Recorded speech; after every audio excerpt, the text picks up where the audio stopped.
여러분 안녕하세요. 개그맨 조원석입니다. 2025년 6월 2일 월요일입니다.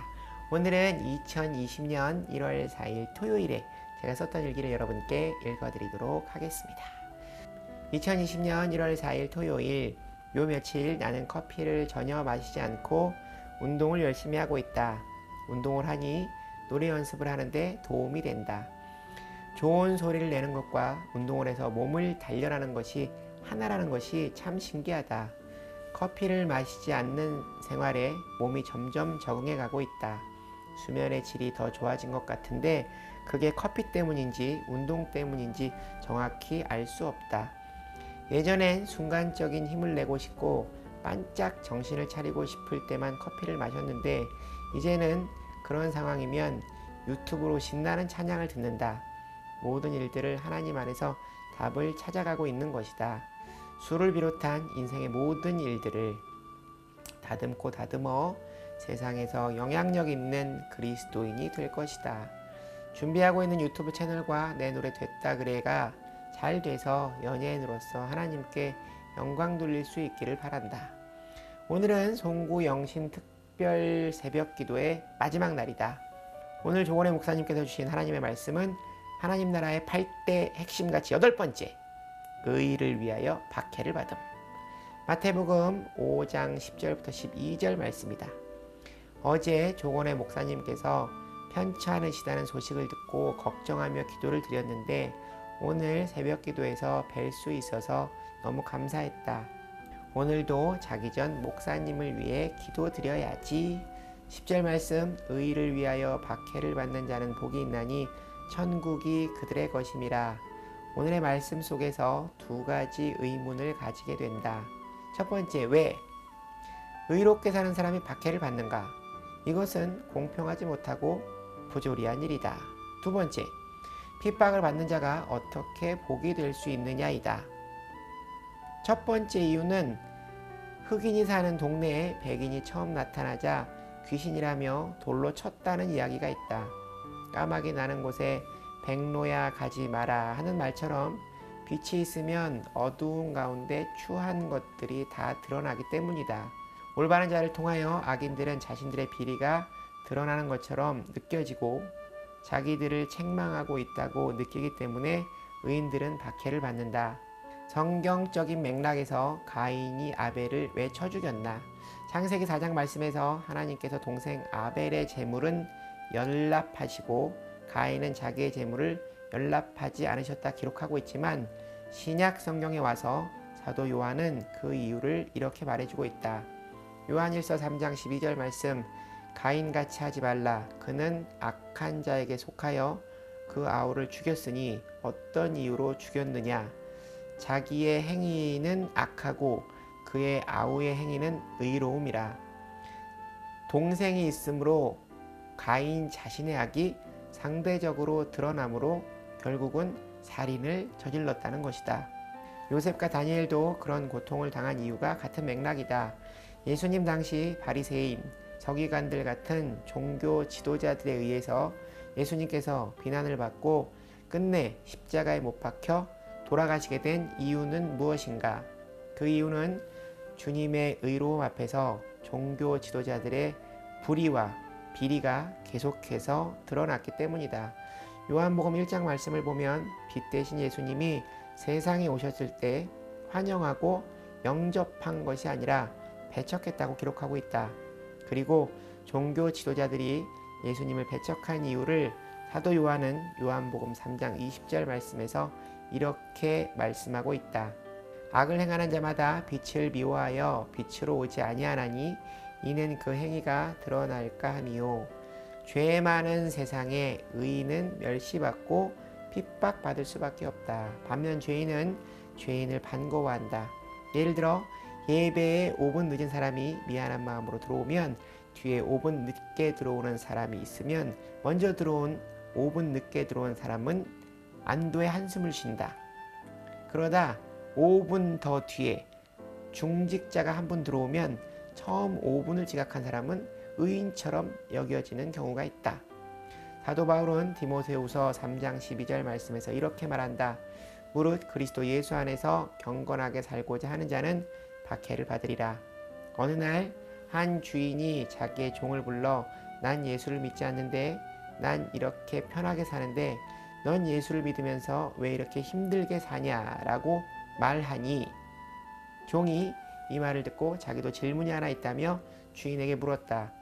사냥꾼이 토끼 2마리를 총으로 쐈는데 한 마리는 죽고 한 마리는 다리에 맞아 절면서 도망을 칩니다. 주인님이 사냥꾼이라면 어느 토끼를 쫓아가시겠습니까? 주인은 죽은 토끼는 이미 내 것이니 다리를 저는 토끼를 쫓아간다고 말했다. 종이 말하길 옳습니다. 주인의 영혼은 이미 사단의 것이므로 마귀들이 아무 의심도 없이 떠나지만 내 영혼은 한쪽 다리를 맞아 도망치는 토끼처럼 생명의 줄을 찾아 다름질하고 있기 때문에 시련이 찾아오게 되는 것입니다. 의롭게 진실하게 살고자 할 때 더 많은 시련이 찾아온다. 그것이 살아있다는 증거이다. 2번째, 핍박을 받는 자가 어떻게 복될 수 있는가? 이 질문에 앞서서 생각할 것은 주님이 말씀하시는 핍박을 받는 자가 복이 있다함은 그 앞에 전제가 있다. 예수님께서는 어떤 핍박을 당해도 복이 있다라고 말씀하시지 않으셨다. 오직 의를 위하여 박해를 받는 자라고 말씀하신다. 달리 말하면 자기 잘못으로 핍박을 받는 것과는 다르다는 것이다. 자기 잘못으로 고난에 처하고 십자가를 진다고 말하는 사람은 십자가에 대한 모독을 하는 행위다. 그것은 핍박이 아니라 처벌이다. 핍박은 좋은 일을 한 것에 대해 나쁜 사람에게 받는 것이고 처벌이란 나쁜 일을 한 것에 대해 좋은 사람에게 받는 것이다. 베드로는 말한다. 베드로전서 2장 20절 4장 15절 말씀. 죄가 있어 매를 맞고 참으면 무슨 칭찬이 있으리요. 그러나 선을 행함으로 고난을 받고 참으면 이는 하나님 앞에 아름다우니라. 너희 중에 누구든지 살인이나 도둑질이나 악행이나 남의 일을 간섭하는 자로 고난을 받지 말려니와. 예수님께서 오늘 본문 11절에서 이렇게 말씀하신다. 나로 말미암아 너희를 욕하고 박해하고 거짓으로 너희를 거슬러 모든 악한 말을 할 때에는 너희에게 복이 있나니 의로운 핍박은 예수님으로 인해서 예수님 때문에 받는 고난을 의미한다. 세상에는 3가지의 고난이 있다. 첫 번째, 자기 죄 때문에 당하는 고난. 2번째, 애매히 당하는 고난. 3번째, 자원적인 고난. 사도 바울은 골로새서 1장 24절 말씀에서 고백한다. 나는 이제 너희를 위하여 받는 괴로움을 기뻐하고 그리스도의 남은 고난을 그의 몸된 교회를 위하여 내 육체에 채우노라. 삶의 현장에서 주님의 복음을 증거하기 위하여 당하는 고난이 의를 향하여 당하는 핍박과 고난이 된다. 의를 위하여 핍박을 받는 자가 복이 있다는 의미는 무엇일까? 4가지 축복이 약속되어 있다. 첫 번째, 주님을 위하여 받는 핍박은 그리스도의 거룩한 성품에 이르게 한다. 핍박은 믿음을 순수하게 하고 정결하게 한다.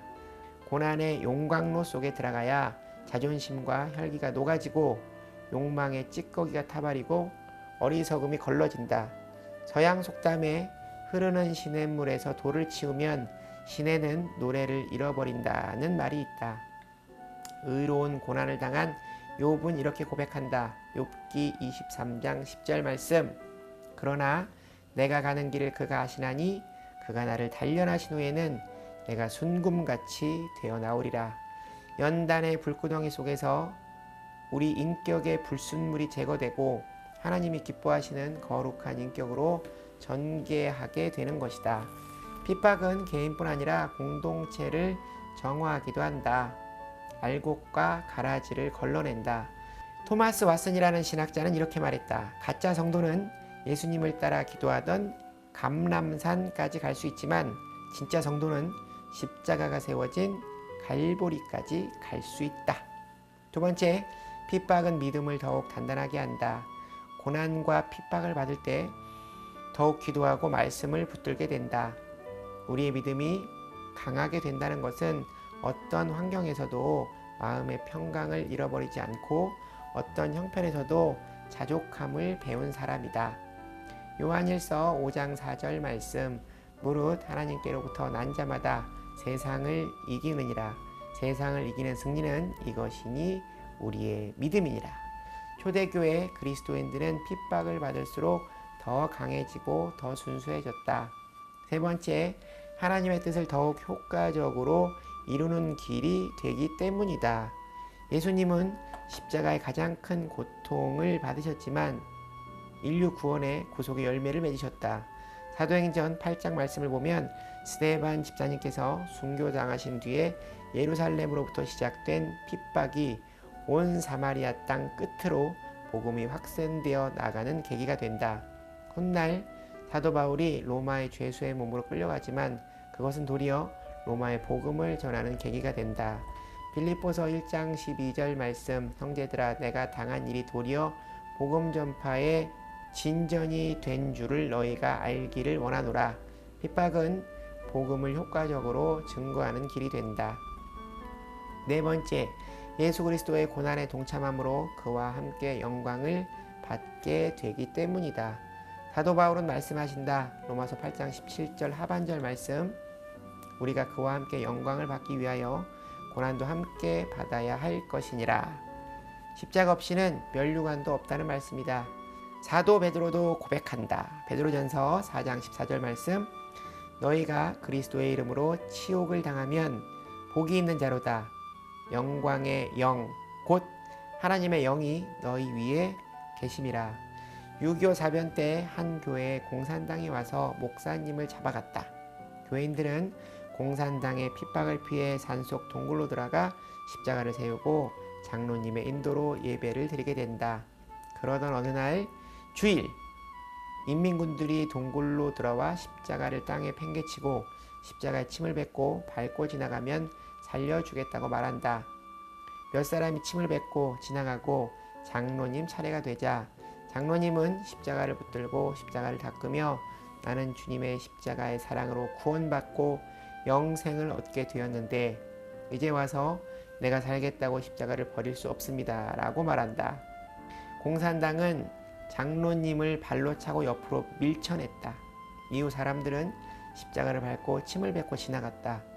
그리고 마지막에 장로님의 며느리 차례가 되었다. 아버지가 그토록 사랑하시는 이 십자가를 내가 어찌 부인할 수 있겠습니까? 라고 하며 울자 장로님과 며느리를 끌고 밖으로 나간다. 한참을 끌고 가던 공산당은 하늘을 향해 총을 두어 방 쏘고 난 후 옷을 벗었다. 그런데 인민군 옷 안에서 국군 옷이 나왔다. 그 국군이 말하길 중공군이 내려와 급히 남쪽으로 가던 중에 남아하는 배에 빈자리가 있어서 기왕이면 예수님을 믿는 사람을 데려가려 연기를 했다 고백한다. 고난과 핍박 앞에서 믿음을 지키면 하늘의 상도 받고 땅의 상도 받는다. 하늘의 상은 영원하다. 요한계시록 2장 10절 말씀, 너는 장차 받을 고난을 두려워하지 말라. 볼지어다 마귀가 장차 너희 가운데에서 몇 사람을 옥에 던져 시험을 받게 하리니 너희가 10일 동안 환난을 받으리라. 네가 죽도록 충성하라. 그리하면 내가 생명의 관을 주리라. 땅에서 받는 고난과 박해는 하늘에서 받는 상급에 비례한다. 히브리서 11장 35절 말씀, 어떤 이들은 더 좋은 부활을 얻고자 하여 심한 고문을 받되 구차히 풀려나기를 원하지 아니하였으며, 부활도 같은 부활이 아니다. 고린도전서 15장 말씀에 바울이 표현하듯 해의 영광도 다르고 달의 영광도 다르고 별의 영광도 다르고 별과 별의 영광도 다르듯이 이 땅에서 어떻게 살았느냐, 어떻게 주님의 고난에 동참했느냐가 영광스러운 부활을 결정하게 된다. 베드로는 십자가에 거꾸로 매달려 순교하기를 원했고 바울은 로마 감옥에서 목베임을 당해 순교한다. 본문 12절 말씀, 기뻐하고 즐거워하라. 하늘에서 너희의 상이 큼이라. 너희 전에 있던 선지자들도 이같이 박해하였느니라. 신학자 필립 샤프는 초대교회 중 하나인 서모나 교회의 목사님이셨던 폴리캅의 최후 장면을 이렇게 묘사하고 있다. 처형자들은 그를 채찍으로 몹시 때렸으며 마침내 불태웠다. 신체의 극히 내부에 있는 내장까지 환하게 드러났다. 처형자들은 미처 타지 못했던 시체를 걸어놓고 야수의 밥으로 던져버리고 말았다. 그러나 그가 화형에 처하기 직전에 네가 만약 로마의 시저를 숭배하고 그리스도를 부인하면 지금까지의 이 박해를 그만두고 특별히 대우하겠다라는 제안에 폴리캅은 이렇게 말한다. 내가 그리스도를 섬겨온 86년간 주님 나를 한 번도 나를 섭섭하게 하지 않았는데 내가 어찌 나의 왕이신 구원의 주를 모욕할 수 있겠소. 불에 태워 화형시키겠다고 하자 폴리캅이 말한다. 당신이 잠시 타다가 곧 꺼져버릴 불로 나를 위협하지만 바로 당신 앞에는 다가올 심판의 날과 악인들을 태울 지옥의 불이 있다는 것을 기억하시오. 내가 주님 만날 시간을 지체하지 마시고 어서 불을 붙이시오. 그리고 폴리캅은 불 붙는 장작더미에서 이렇게 기도했다. 주님 나를 순교자의 반열에 서게 하시고 그리스도의 고난의 잔에 참여케 하시니 감사합니다. 나는 하늘의 대제사장 그리스도를 통하여 하나님께 감사와 찬양과 영광을 드립니다. 주후 155년 2월 23일 토요일 폴리캅은 화형에 처해져 순교했다. 그의 가슴 속에는 어떤 말씀이 있었을까?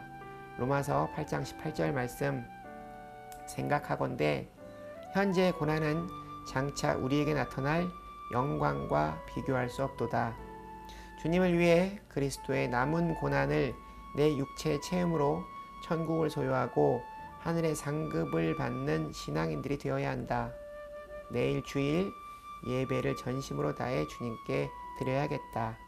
오늘 말씀을 통해 의를 구하고 살아야 하는 이유를 알았다. 하나님 늘 주님의 의를 구하는 원석이가 되게 하여 주시옵소서. 사랑합니다. 감사합니다. 오늘로 송구영신 특별 새벽 기도는 모두 끝이 났다. 월요일부터 여느 때와 같이 어둡고 고요한 가운데 하나님을 만나는 시간이 되겠구나. 매일매일 전심을 다해 주님께 예배하리라. 난 예배자다. 연예인 이전에 오늘 일기는 여기까지입니다. 여러분 오늘 하루도 주님과 함께 동행하는 행복한 하루 되시기 바랍니다. 슈브 여러분 주님께 돌아오세요.